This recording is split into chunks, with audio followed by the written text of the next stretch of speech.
pemilu2024.kpu.go.id yang beralamat server di Xinjiang, Taobao, China itu. Ini yang beroperasi, itu bukan Sirekap. Silahkan cek di Sirekap, itu namanya alamatnya di sirekap.kpu.go.id. Itu tidak berfungsi dan itulah yang beralamat di Singapura. Masuknya suara itu diatur. Sudah masuk tapi belum masuk ke rekap. Kenapa? Dia mempertahankan yang 02 tinggi dulu, dimasukkan dulu. Lalu yang 01 atau 03 ini ditahan dulu. Angka 1 TPS itu bisa menambahkan angka pada 02 136.118. KPU jelas terlibat, iya. Nah, lebih-lebih yang nanti mungkin ini yang menjadi heboh ya, karena saya temukan adalah sistem ini kalau kita lihat IP-nya, IP itu Internet Protocol Address-nya, itu menunjukkan angka 170.33.13.55 itu bukan di Indonesia. Ini kenapa saya bilang? Karena gimana itu? Kita punya Undang-Undang Perlindungan Data Pribadi nomor 27 tahun 2022 yang lalu itu mempersyaratkan kalau ada objek-objek vital dan kemudian data penting negara harus simpan di server dalam negeri. 170.33.13.55 ini di Alien Computing Co Limited itu di Singapura dan dimiliki oleh perusahaan Chinese namanya Zhejiang Taobao Network. Sekali lagi 170.33.13.55 itu milik Alien Computing Co Ltd di Singapura, milik perusahaan Zhejiang Taobao Network. Apa ada hubungan apa gitu loh perusahaan ini dipakai oleh oleh Indonesia karena ini termasuk dalam grup Alibaba. Grup Alibaba itu ini kayak perusahaan besar yang di dalamnya ada data-data e-commerce, Mas. Data kita dicampur di situ. Ini artinya tidak ada jaminan keamanan data yang masuk ke Sirekap dong kalau kayak gitu. Pres kali ini kayaknya beneran udah dimanipulasi habis-habisan sama penguasa.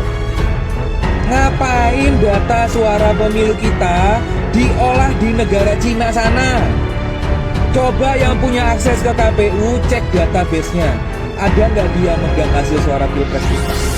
Atau ada nggak angka suara kita di servernya KPU yang ada di Indonesia? Karena katanya itu nggak ada. No, mereka nggak tahu apa-apa karena data kita disimpan di servernya Alibaba. Ini bolanya. Ngapain hasil pemungutan suara pilpres negara kita diolah sama Alibaba di Cina? Emangnya KPU nggak punya server di Indonesia? Emangnya negara Indonesia nggak sanggup bikin server sendiri? Emangnya di Indonesia nggak ada ahli IT? Sampai kita harus minta tolong ke Alibaba di Cina sana? Emangnya kita negara miskin? Kita sampai nggak bisa ngecek apakah data itu benar atau enggak, apakah dimanipulasi atau tidak, nggak bisa ngecek. Parah bener itu. Terus apakah sekarang ini gua nge-hoax? Hoax ndasmu. Ini gua bikin video untuk dikonsumsi publik. Istilahnya sekarang gua nantangin. Silakan yang punya akses, monggo duduk kantor KPU pusat dan cek data suara kita di sana. Ada atau tidak? Kami bertanding selalu ngikutin aturan. Kami bertanding nggak pernah ngelawan aturan. Kalau misalkan kami kalah tanpa dicurangi, kami pasti terima dengan lapang dada. Tapi kalau diginiin, kenapa kami harus terima?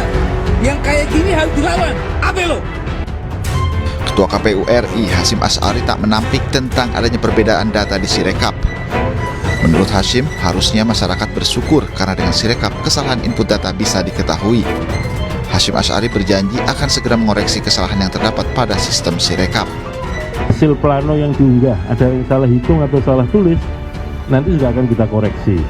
Nah, koreksinya kalau untuk yang formulir ya, kalau ada yang salah hitung atau salah jumlah atau salah tulis, itu nanti akan dikoreksi melalui mekanisme rekapitulasi di tingkat kecamatan. Dan nanti formulir hasil rekapitulasi tingkat kecamatan, formulir D, itu juga akan diunggah di dalam Sirekap, sehingga nanti siapapun bisa ngecek ulang apakah formulir-formulir yang katakanlah sekiranya atau seandainya ditemukan yang salah hitung atau salah tulis sudah dikoreksi atau belum di mekanisme rekapitulasi di tingkat kecamatan. Error data di aplikasi Sirekap juga mendapat respon dari pakar hukum Ferry Amsari. Ferry mempertanyakan mengapa sistem error selalu menguntungkan paslon nomor urut 2. Hal ini pun tentunya akan menimbulkan perspektif negatif terhadap KPU. yang bertanya-tanya gitu, gara-gara ketahuan servernya ada di Cina, banyak salah input data, ada isu kecurangan dan intimidasi kepada 2.000 lebih anggota KPPS di 2.000 TPS gitu ya. Jadi banyak orang jadi bertanya-tanya, ini ada apa? Apakah Pilpres kali ini ada kepentingan Cina di sana? Kenapa servernya di Cina? Kenapa enggak di negara lain misalkan? Kenapa Alibaba gitu ya? Setahu saya penyedia server di dunia ini nggak cuma Alibaba, dan Alibaba bukan yang terbaik. Nah, jadi kalau kemudian ditaruh di Alibaba, ini apakah ada kepentingan Cina di sini, di Pilpres ini? Atau agar kecurangan ini supaya tidak terdeteksi misalkan, bisa jadi sengaja servernya taruh luar gitu ya, dikelola, dikendalikan oleh pihak asing, sehingga kalau misalkan terjadi ada kesalahan-kesalahan data dan sebagainya, yang bisa diseret atau diadili bukan orang kita, tapi orang asing. Jadi seperti cuci tangan, oh kita nggak tahu itu, kita di luar, kita nyimpen di luar sebagainya gitu. Jadi cuci tangan gitu, jadi nggak mau tahu dan nggak mau bertanggung jawab. Penghentian operasional Sirekap itu bukan karena pindah server seperti ada yang viral menulis, enggak. Karena saya cek servernya masih tetap ada di Xinjiang Taobao, nggak berubah. Jadi servernya masih tetap sama tetap, sampai sekarang masih ada di Xinjiang Taobao, China, yang miliknya Alibaba Cloud itu masih tetap ada, tidak berubah. Saya lebih mengkhawatirkan itu adalah penyesuaian dari report tim auditor yang saya punya, itu detail sekali. Dia tuh mencatat masuknya jam berapa, menit keberapa, kemudian masuk ke rekapnya untuk jadi si rekap, menjadi rekap muncul angkanya itu berapa hari kemudian, jam berapa, dan TPS yang mana. Nah, TPS yang mana itu yang 02-nya tinggi untuk menyesuaikan itu gitu loh. Nah, jadi selain pola di mana kemudian dia menambah-nambah di luar kewajaran, mengatur juga. Nah, sekarang pada posisi 70% agak lambat karena terjadi proses penyesuaian yang juga selain penyesuaian digital, sedang terjadi proses penyesuaian di lapangan, di mana 54 juta DPT tadi yang tidak terverifikasi tadi, kita nggak tahu menghasilkan berapa puluh juta surat suara beredar di luar TPS. Dan itulah sekarang proses masuk ke hitung manual berjenjang itu. Maka sekarang kita lihat hari-hari ini kita menerima video banyak sekali terjadi pertengkaran antara penjaga-penjaga kotak suara itu dengan entah siapa gitu ya, yang bertengkar karena kemudian suaranya berubah-ubah.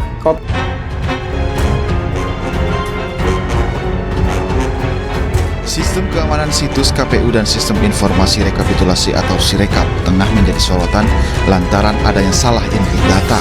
Bahkan, baru-baru ini ramai di media sosial, Sirekap menggunakan layanan cloud yang lokasinya berada di Cina, Prancis, dan Singapura. Pakar keamanan siber dan forensik Alphonse Tanujaya menyebut perlu adanya evaluasi yang dilakukan KPU selaku penyelenggara pemilu terhadap aplikasi Sirekap. Dari sisi aplikasi, kesalahan ini cukup basic dan agak memalukan sih. Jadi Sirekap ini tidak memiliki kemampuan cross-checking.